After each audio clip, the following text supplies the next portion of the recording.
ආයිබෝන් අදත් වල හැමෝම පිළිගන්නවා දැනුමට යමක් YouTube channel එකට. අද මම මේ වීඩියෝ එකෙන් ගෙනාවේ අභාවයට යමින් තිබෙන රිටිපන්න තීව්‍ර කර්මාන්තය ගැන. කවදත් මනස්කාන්ත දසුන් වලින් පිරී තිබුණු ලංකාවේ දකුණු මුහුදු තීරය විදේශ සංචාරකයින් අතර ඉතාමත් ජනප්‍රියයි. මීට වසර ගණනකට පමණ පෙර සංචාරක කර්මාන්තය අප රට තුළ සාර්ථකව ක්‍රියාත්මක වෙමින් තිබියදී දකුණු මුහුදු තීරය විදේශ සංචාරකයින්ගෙන් පිරී ගොස් තිබුණා.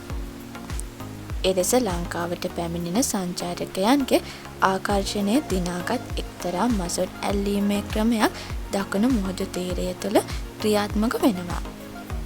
රිටිපන්න තීව්‍ර ක්‍රමය ලෙසින් හඳුන්වනු ලබන එම ක්‍රමය එක්තරා යුගයකදී සාර්ථකව සිදු වුණත් වර්තමානය වන විට එය අභාවයට යමිනුයි තිබෙන්නේ.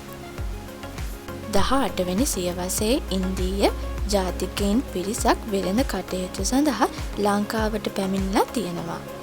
එම කණ්ඩායම ගන්ධර නම් ප්‍රදේශයේ රිටිපන්න ක්‍රමයට මාළු බාමින් සිටියදී ගන්ධර රාලහාමී නම් පුද්ගලයාගේ නෙත ගැටිලා තියෙනවා.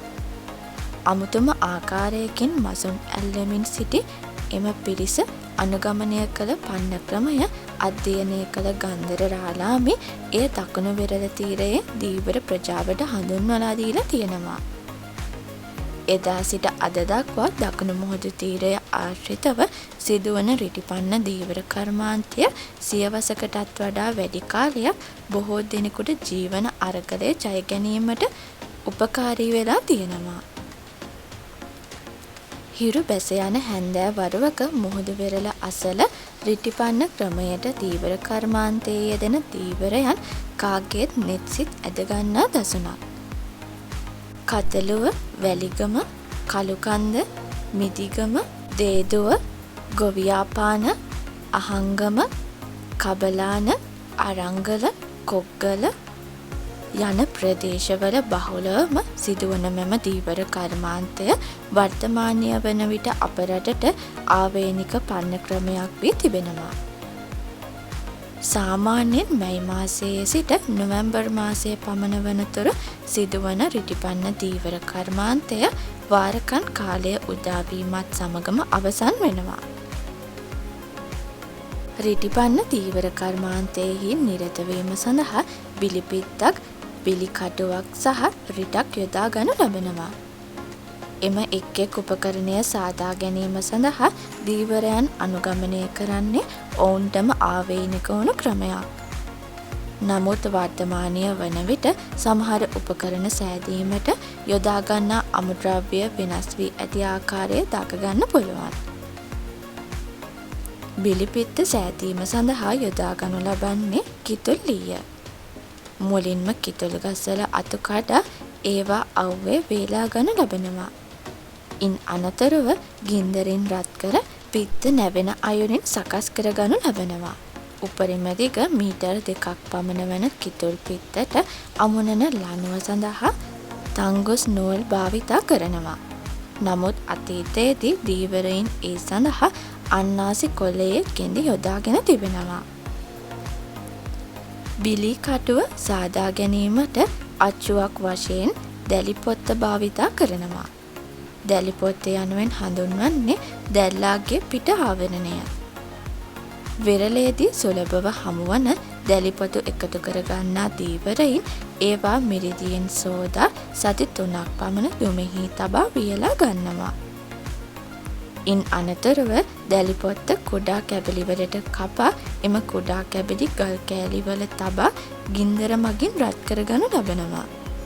එලෙස රත් කිරීමෙන් පසුව බිලි කටුවෙන් අච්චුව සාදා ගන්නා අතර උණු කරගත් සුදු ඊයම් දියරය අච්චුවට වත් කරනු ලබනවා. එම ක්‍රියාවලිය අවසන් වී විනාඩි 5ක් පමණ ගත වන විට අච්චුවෙන් බිලි කටුව ගලවා ගන්න පුළුවන්. මුල් යුගයේදී ඇලස්ටෝනියා ලීයෙන් සෑදූ රිටක් රිටිපන්න ධීවර කර්මාන්තය සඳහා භාවිතා කරලා තියෙනවා. නමුත් වර්තමානය වන විට කදුරු, කඩොල් වැනි ලී වර්ගයකින් සෑදූ රිටක් හෝ ගැල්වනයිස් බටයක් ඒ සඳහා යොදා ගන්නවා. වඩාත්ම අපහසු කාර්ය වන්නේ එම රිට නොගැඹුරු මුහුදේ සිටවීම. මෙහිදී ධීවරයින්ට බහුලවම හමුවන්නේ කුඹලාවා, කෝරළුවා, ඇහැලම්බරුවා, ඔරඹුරුවා, බොල්ලන්, හොරුල්ලා, සාලයා වැනි මත්ස්‍ය විශේෂ. රිටිපන්න කර්මාන්තයේ යෙදෙන ධීවරයින් යනු විදෙස් සංචාරකයින්ගේ ආකර්ෂණය නොමදව දිනාගෙන සිටින පිරිසක්. බොහෝ විට විදෙස් සංචාරක නඩයක් පැමිණි විට ඔවුන්ගේ ඡායාරූපවලට පෙනී සිටීමෙන් එම ධීවරයින්ට යම් මුදලක් හිමි වෙනවා. එසේම විදෙස් සංචාරකයින් රිටි මතට නැග බිලිපිත්ත අතටගෙන ඡායාරූපවලට පෙනී සිටින්නේ ධීවරයින්ට වැඩි මුදලක් ලබා දෙමින්. එම නිසාම පසුගිය කාල සමයේ රිටිපන්න ධීවරයින්ට සංචාරකයින්ගෙන් ලැබුණු මුදල් ප්‍රධාන ආදායම් මාර්ගයක් වුණා. ගැඹුරු මොහොතේ ලුහුබඳින යාත්‍රා මගින් සිදු කරන මාළු ඇල්ලීම හා දැල් ක්‍රමය හේතුවෙන් නොගැඹුරු වෙරළ තීරයට කුඩා මාළු වර්ග පැමිණීමේ ප්‍රවණතාවය අඩු වෙලා තියෙනවා. එය රිටිපන්න ධීවරයන්ගේ වෘත්තීය ඉදිරියට ගෙන යාම සඳහා බාධාවක් වෙනවා. එම නිසාම අද වන විට රිටිපන්න ධීවර කර්මාන්තයේ යෙදෙන ධීවරයින් ප්‍රමාණවත් මත්ස්‍ය අස්වැන්නක් නොලැබෙන නිසා අසරණ වෙලා සිටිනවා. එහි ප්‍රතිඵලයක් වශයෙන් බොහෝ රිටිපන්න ධීවරයින් විදෙස් සංචාරකයින්ගෙන් මුදල් ලබා ගැනීමේ අරමුණින් රිටිපන්න ධීවර කර්මාන්තයේ යෙදෙනවා. පරිසරයට හානියක් නොකර සිදු කරන මේ අපූර්ව පන්න ක්‍රමය අභාවයට යාම කනගාටුදායක තත්ත්වයක්. එම නිසා රිටිපන්න ධීවරයින්ගේ අනාගතය සුරක්ෂිත කිරීම සඳහා අදාළ බලධාරීන්ගේ අවධානය යොමු විය යුතුයි. ඔවුන් නිසි පරිදි ක්‍රියාත්මක වෙමින් එම ධීවර ක්‍රමය ආරක්ෂා කරගතහොත් රිටිපන්න ධීවරයා මසුන් අල්ලන අපූර්ව දසුන අනාගත පරපුරටත් දැක ගැනීමට හැකියාව ලැබෙනවා.